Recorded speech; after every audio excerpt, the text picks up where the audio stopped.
Bismillahirrahmanirrahim. Assalamualaikum. Saya mau baca mimpi Said Muhammad Qasim bin Abdul Karim pada tanggal 4 Mei 2018. Saya persingkat mimpinya di paragraf berikutnya. Banyak orang menyuarakan perasaan mereka terhadap Nawaz Sharif dan karena tekanan mental, kesehatannya mulai merosot. Aku telah mengamati semua keadaan ini dan kemudian aku melihat Nawaz Sharif menuju ke kamarnya. Anak perempuannya Marwam Nawaz sibuk menyebarkan pesan di internet.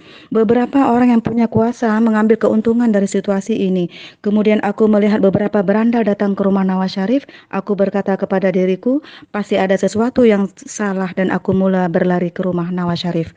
Ketika sampai di sana, aku mendapati beberapa berandal di satu sisi rumah, dan kemudian aku menggunakan pintu masuk lain untuk masuk ke dalam rumah.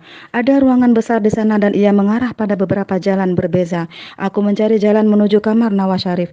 Kemudian aku melihat beberapa tentara pasukan khusus datang dari satu sisi dan rasanya tentara itu juga coba membantu dan melindungi Nawaz Sharif.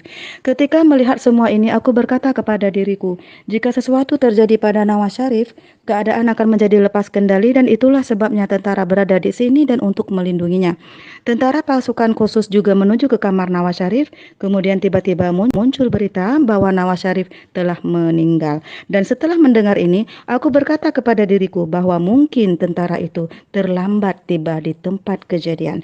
Setelah berjalan berkeliling, aku tiba di sebuah kamar besar di mana Maryam Nawaz berada dan dia menangis dan berkata, seseorang telah membunuh ayahku. Setelah melihat ini, aku menyatakan turut berbela-sungkawa atas kejadian itu karena itu benar-benar buruk.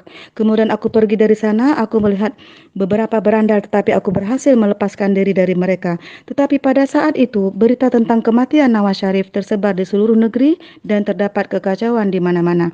Musuh-musuh Pakistan coba mengambil keuntungan dalam situasi ini dan menyebarkan kerusuhan dan anarki di mana-mana.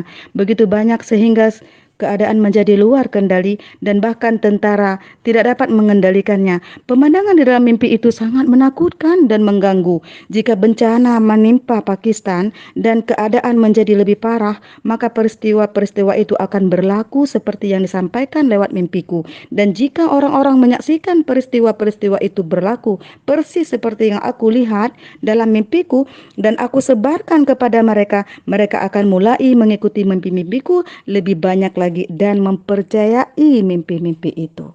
Barakallahu fikum.